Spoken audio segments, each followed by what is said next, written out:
नमस्कार, मी पंजाब डक. आज आहे 13 मार्च 2026.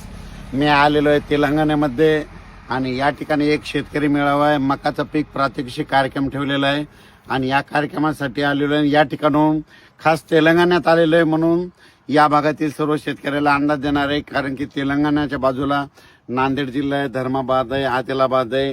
म्हणून या सर्व शेतकऱ्याला सांगू इच्छितो की तुम्ही काय करा, 16 तारखेपर्यंत तुम्ही तुमचा गहू असेल, हरभरा असेल, कांदा असेल तुम्ही काढून झाकून ठेवा. कारण की तुमच्या तेलंगणामध्ये आणि तसेच नांदेड जिल्ह्यामध्ये बिलोली तालुक्यामध्ये, नायगाव तालुक्यामध्ये, नरसी तालुक्यामध्ये म्हणजे 16 तारखेला पावसाचं वातावरण होणार आहे, पाऊस येणार आहे.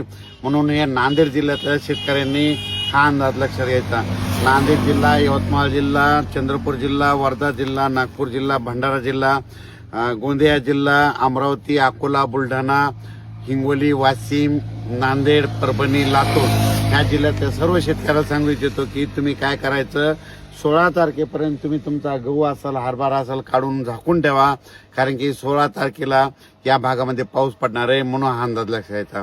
त्याच्यानंतर सांगायचं झालं तर राज्यामध्ये 17, 18, 19, 20, 21, 22 पर्यंत दररोज वेगवेगळ्या भागात पावसाळ्यासारखा पाऊस पडणार आहे म्हणून हा अंदाज सर्व शेतकऱ्यांना लक्षात यायचा. म्हणजे सांगायचं झालं तर दररोज वेगवेगळा भाग धरणार आहे. त्याच्यामध्ये पूर्व विदर्भ, पश्चिम विदर्भ, दक्षिण महाराष्ट्र, उत्तर महाराष्ट्र, कोकणपट्टी, खानदेश, मराठवाडा सगळीकडे पुन्हा काय होणार आहे पाऊस. काही भागात 18, 19ला येईल, कोणत्या काही भागामध्ये 20 तारखेला येईल, काही ठिकाणी 17 तारखेला येईल म्हणून हा अंदाज लक्षात यायचा. म्हणजे पश्चिम महाराष्ट्र, उत्तर महाराष्ट्र आणि कोकणपट्टीकडं त्या ठिकाणी मात्र 18, 19, 20च्या दरम्यान तिकडल्या भागामध्ये चांगला पाऊस पडणार आहे म्हणून हा अंदाज लक्षात यायचा. आणि त्याच्यानंतर राज्यात परत पुन्हा पाऊस येणार आहे का, तर राज्यात पुन्हा परत एक सांगू इच्छितो की ह्या टप्प्यामध्ये पूर्व विदर्भ, पश्चिम विदर्भ आणि मराठवाड्यामध्ये म्हणजे 16 ते 22चा पाऊस, 17 ते 22चा पाऊस पडणार आहे. पण त्याच्यानंतर 24 पासून 24 मार्च, 25 मार्च आणि 26 मार्चचा पाऊस मात्र पूर्व उत्तर महाराष्ट्र या भागाकडे पडणार आहे म्हणून हा अंदाज लक्षात यायचा.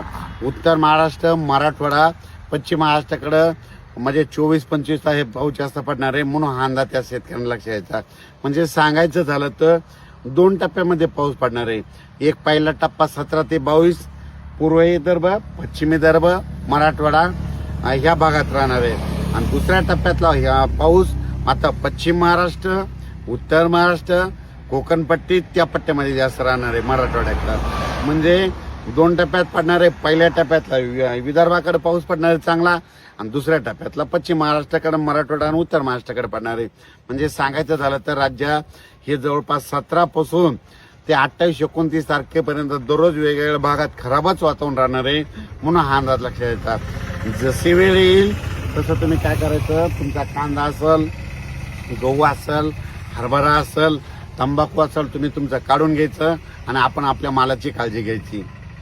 हा जो पाऊस पडणार आहे तो कसा पडणार आहे, काही ठिकाणी याची तीव्रता कशी राहणार आहे. काही भागामध्ये पावसाळ्यासारखा पाऊस पडणार आहे, काही ठिकाणी रिमझिम पडणार आहे. त्याच्यानंतर काही भागामध्ये काही भागाला सोडून देणार आहे आणि काही ठिकाणी वारत नुसतं सोडणार आहे. म्हणजे सांगायचं झालं तर काही ठिकाणी पडणार बी नाही, कुठं सोडून देईन. पण काही ठिकाणी मात्र पावसाळ्यासारखा पडणार आहे, काही ठिकाणी गारपीट देखील होणार आहे म्हणून हा अंदाज लक्षात यायचा. म्हणजे सांगायचं झालं तर 17, 18, 19, 20, 21 आणि त्याच्यानंतर 24, 25, 26च्या दरम्यान महाराष्ट्रातही तेलंगणा, आंध्र प्रदेश सगळीकडेच चांगला पाऊस पडणार आहे म्हणून हा अंदाज लक्षात यायचा. अचानक वातावरण बदल झालं तर परत एक मी शेतीला जाईल. धन्यवाद. तसेच शेतकऱ्याला माझी विनंती, आपण आपला जर हरभरा आलेला असेल तर तुम्ही काढू शकता, गहू काढू शकता, त्याच्यानंतर कांदा काढू शकता, झाकून टाकू शकता.